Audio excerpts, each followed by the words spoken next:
कुमार संभव के जो शेष श्लोक हैं उनके बारे में परिचर्चा करेंगे। श्लोक इस प्रकार है। अगूढ़ सद्भाव मिति इंगितज्ञया निवेदितो नैष्ठिक सुंदरतया आयीदमेवं परिहास इत्युमाम प्रच्छदव्यंचित हर्ष लक्षणे। अर्थात पार्वती की सखी से सारा समाचार ज्ञात करने के पश्चात ब्रह्मचारी पार्वती से भी पुष्टि करवाना चाहता है। इसका वर्णन है। अर्थ देखिए। इति अगूढ़ सद्भावम, प्रकट किए गए श्रेष्ठ भाव को, इंगितज्ञा तया पार्वती हृदयगत इच्छा को जानने वाली उस सखी के द्वारा निवेदित यानी कहे गए नैष्ठिक सुंदर ब्रह्मचारी ने अव्यंचित हर्ष लक्षणे प्रसन्नता को व्यक्त किए बिना आई इदम एवं, अरे पार्वती यह जो कथन है यह सत्य है, परिहास अथवा हंसी मात्र है, इति उमाम अपृच्छत, ऐसा उमा से पूछा। अर्थात इस प्रकार पार्वती के प्रकटित श्रेष्ठ अभिप्राय को अंतरंग सखी के द्वारा कहा गया वह सुंदर ब्रह्मचारी प्रसन्नता के लक्षणों को प्रकटने करते हुए, अरे पार्वती क्या यह सत्य है अथवा परिहास, ऐसा पार्वती से पूछने लगा। दोबारा देख लीजिए।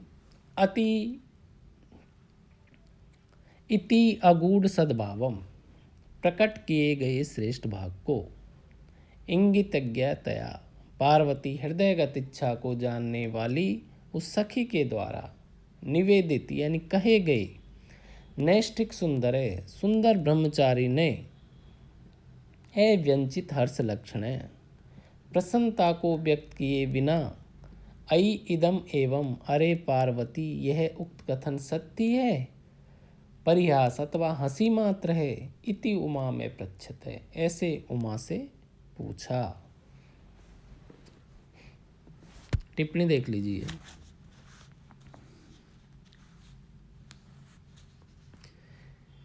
इसमें जो इंगितज्ञ जो शब्द आया है, इंगितम जानाति इति इंगित ज्ञा तया, इंगित प्लस ज्ञा प्लस के प्लस टाप और तृतीय के एक वचन से ये बना है। अगूढ़ जो शब्द आया, न गूढ़ संभावे यस्मिन कर्मणि यथा भवति तथा, गुहे प्लस कत से ये बना है। निवेदित है जो शब्द आया, नी प्लस विद प्लस नी प्लस कत और प्रथमा के एक वचन से ये शब्द बना है। व्यंजित जो शब्द आया है, न प्लस वी प्लस अंज प्लस नी प्लस कत से ये बना है। परिहास जो शब्द आया है, परि प्लस हस प्लस घन से ये शब्द बना है। और जो इसमें परिकर अलंकार है, विशेष में इसमें यही बताया गया है कि शिव पार्वती के मुख से ही वस्तुतः उसकी वर प्रार्थना को सुनना चाहते हैं। अगला श्लोक देखिए। अथाग्रहस्ते मुकुलीकृतांगुलौ समर्पयन्ति स्फटिका क्षमालिकां कथंचिद्रे स्तनया मिताक्षरम चिरव्यवस्थापित वागवाशत। इस श्लोक में ब्रह्मचारी की शंका को दूर करने के लिए पार्वती स्वयं ही ब्रह्मचारी से कहने लगी। अर्थ देखिए। अथ इसके पश्चात मुकुलीकृता अंगुलौ, कली तुल्य की गई अंगुलियों वाले, अग्रहस्ते हाथ के अग्रभाग में, स्फटिका क्षमालिकाम स्फटिक निर्मित जपमाला को, समर्पयंती पकड़ती हुई, अद्रे तनिया पार्वती अकथनचित जैसे तेज से, चिर व्यवस्थापित वाक बहुत देर तक सोच विचार करके, मिताक्षरम सीमित शब्दों में अभाषक यानी बोली। अर्थात इसके बाद कली की तरह बनाई गई अंगुलियों वाले हाथ के अग्रभाग में स्फटिक निर्मित जपमाला को पकड़ती हुई पार्वती किसी प्रकार से देर तक वाणी को व्यवस्थित करके सीमित शब्दों में बोली।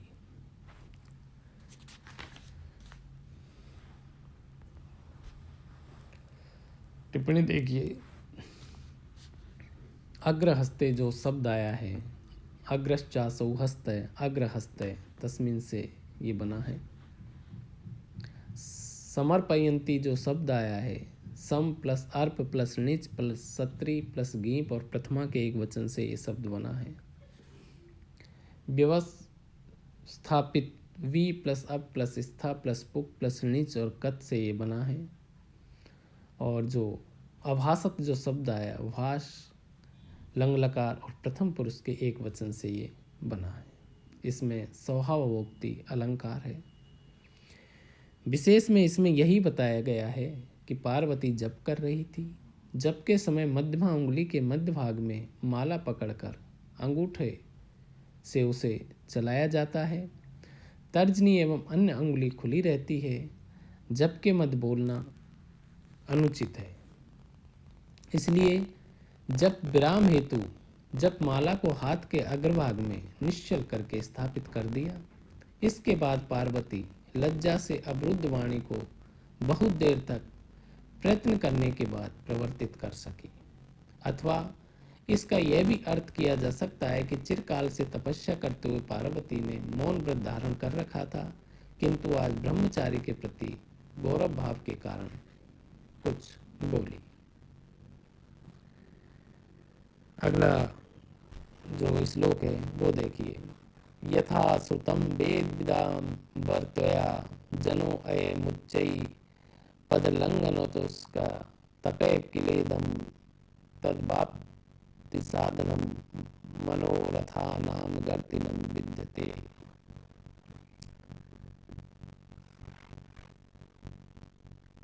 इस श्लोक में पार्वती ब्रह्मचारी से कहने लगी कि आपने मेरी सखी से ठीक ही सुना है।